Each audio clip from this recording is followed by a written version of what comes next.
begin in Pine Ridge, where the whole sort of demented project of unlimited exploitation and subjugation began against native peoples, driven by the railroad magnates, the gold speculators, the timber merchants, and of course backed by the U.S. military.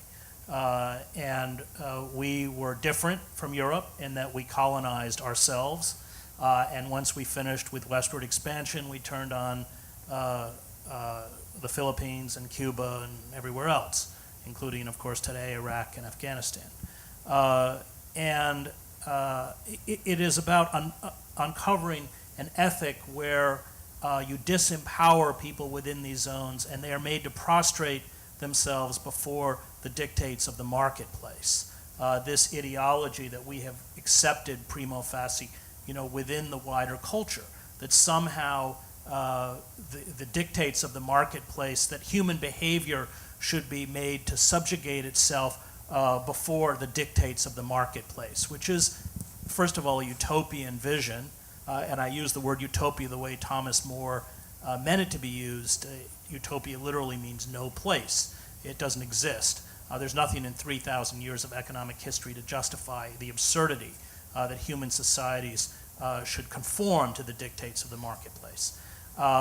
We were in Camden, New Jersey. We went right to the bottom because we wanted to show what these unfettered, unregulated, unimpeded forces of corporate capitalism do to communities, do to the environment. We were in southern West Virginia, due to human beings, due to community. Because now that all of those impediments have been lifted, now that we have undergone, as John Ralston Saul says, a corporate coup d'etat in slow motion, and it's over, they've won, they will harvest what's left. And they are harvesting what's left. They're harvesting, again, as Rob touched on, their own structures for personal enrichment. They're harvesting the country.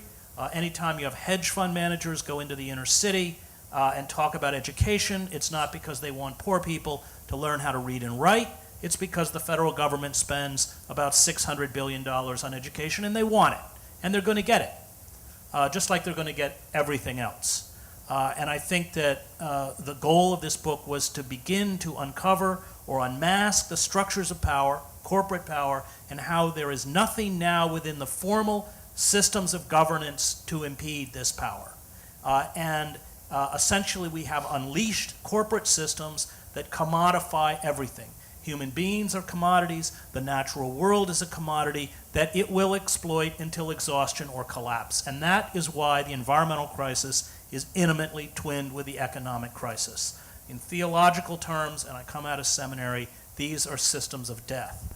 And we have very, very little time left. Just in terms of climate change, you may have seen the infrared maps of Greenland that just came out yesterday. It's utterly horrifying.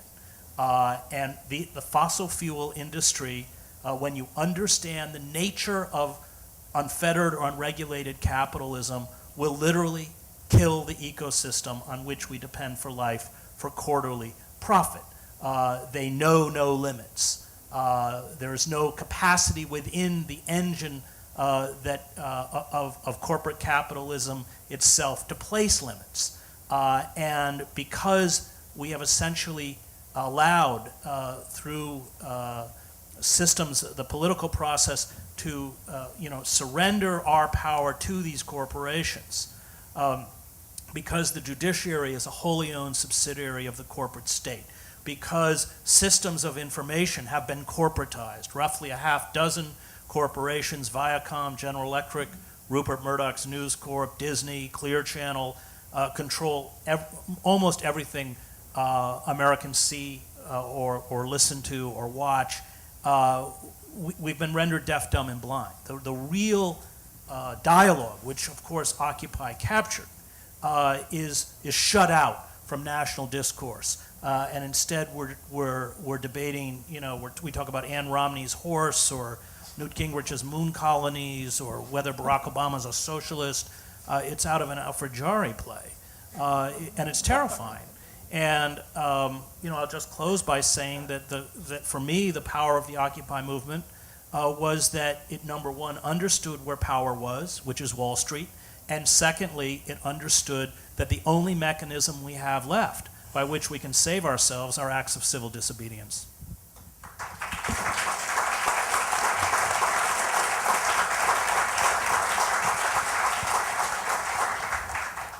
I want to say good night, everybody. But